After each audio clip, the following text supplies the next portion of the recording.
പെരിയ ഇരട്ടക്കൊലപാതക കേസിൽ 14 പ്രതികൾ കുറ്റക്കാരെന്ന് കോടതി. പ്രതിപട്ടികയിലുണ്ടായിരുന്ന 10 പേരെ കോടതി കുറ്റവിമുക്തരാക്കി. ഉദുമ മുൻ MLA KV Kunhiraman, A Peethambaran എന്നിവർ ഉൾപ്പെടെ 6 CPM നേതാക്കളും കുറ്റക്കാരാണെന്ന് കൊച്ചി പ്രത്യേക CBI കോടതിയാണ് കണ്ടെത്തിയത്.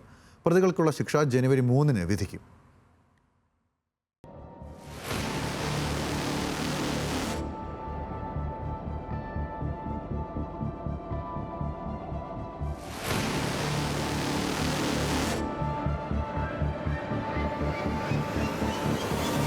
യൂത്ത് കോൺഗ്രസ് പ്രവർത്തകരായിരുന്ന ശരത് ലാലിനെയും കൃപേഷിനെയും ക്രൂരമായി കൊലപ്പെടുത്തിയ കേസിൽ 3 വർഷത്തെ വിചാരണയ്ക്ക് ശേഷമാണ് Kochi CBI judge N Seshadrinathan വിധി പറഞ്ഞത്.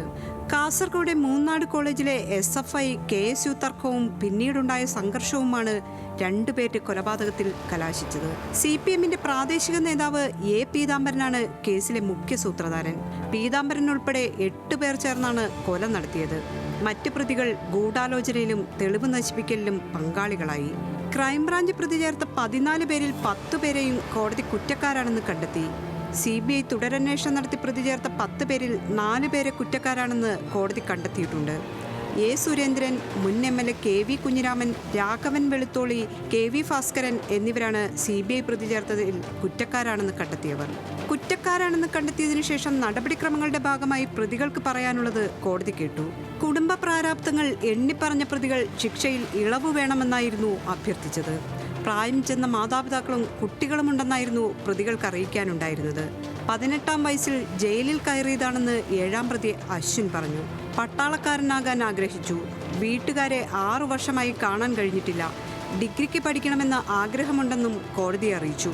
അമ്മ രോഗാവസ്ഥയിലാണെന്ന് 8-ാം പ്രതി സുബീഷ് പറഞ്ഞപ്പോൾ 15-ാം പ്രതി സുരേന്ദ്രൻ കരഞ്ഞുകൊണ്ടാണ് കോടതിയോട് തനിക്ക് വധശിക്ഷ തന്നേക്കൂ എന്ന് പറഞ്ഞത്. കൊലപാതകത്തിൽ പങ്കില്ല, ജീവിതം അവസാനിപ്പിക്കാൻ സഹായിക്കണമെന്നായിരുന്നു സുരേന്ദ്രന്റെ അഭ്യർത്ഥന. സുപ്രീം കോടതി നിർദ്ദേശപ്രകാരം 2020 ഡിസംബർ 10-ന് കേസ് ഏറ്റെടുത്ത് 2021 ഡിസംബർ 3-ന് എറണാകുളം ചീഫ് ജുഡീഷ്യൽ മജിസ്ട്രേറ്റ് കോടതിയിൽ CBI കുറ്റപത്രം സമർപ്പിച്ചു. 154 പ്രോസിക്യൂഷൻ സാക്ഷികളാണ് കേസിലുണ്ടായിരുന്നത്. 495 രേഖകളും 85 തൊണ്ടിമുതലും പ്രോസിക്യൂഷൻ ഹാജരാക്കി. പ്രതിഭാഗം 3 സാക്ഷികളെയാണ് വിസ്തരിച്ചത്. പ്രോസിക്യൂഷനു വേണ്ടി അഡ്വക്കേറ്റ് ബോബി ജോസഫാണ് ഹാജരായത്. 14 പ്രതികളുടെ ശിക്ഷയെന്തെന്ന് കോടതി ജനുവരി 3-ന് തീരുമാനിക്കും. Legal desk, news Malayalam.